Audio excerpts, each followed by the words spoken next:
Fin hier du sommet États-Unis-Afrique à Washington. La journée d'hier a été consacrée à des séances plénières entre Barack Obama et les chefs d'État du continent.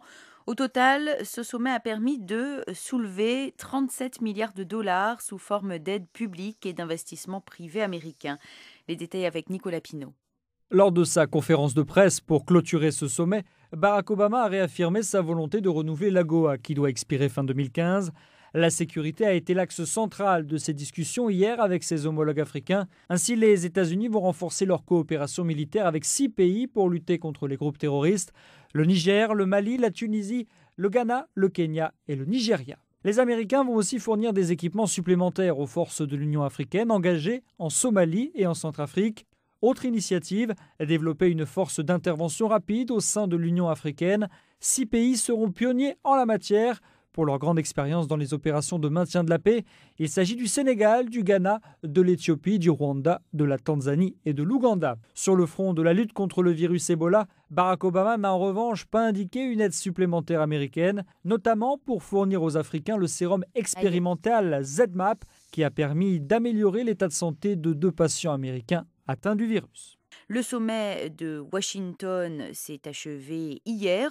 Retour sur cette rencontre historique avec Nicolas Pinault. Un sommet historique, de nombreux discours, mais surtout des actes concrets pour le continent. C'est ce que Barack Obama voulait lors de cette rencontre.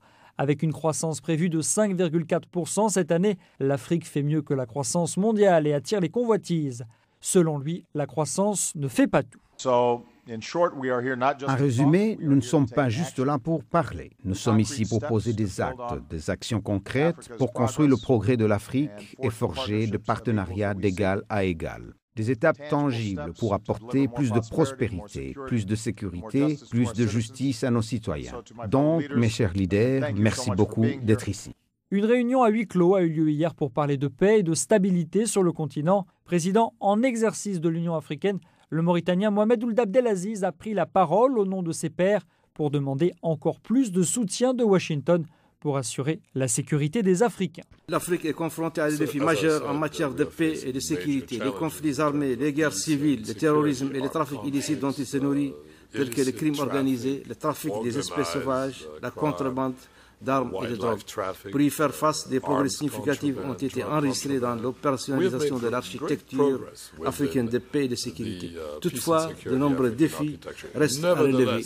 La mobilisation des efforts de la communauté internationale est requise. La bonne gouvernance a aussi été à l'honneur, mais le président Obama n'a pas dit s'il avait demandé des garanties aux chefs d'État qui seraient tentés de modifier leur constitution.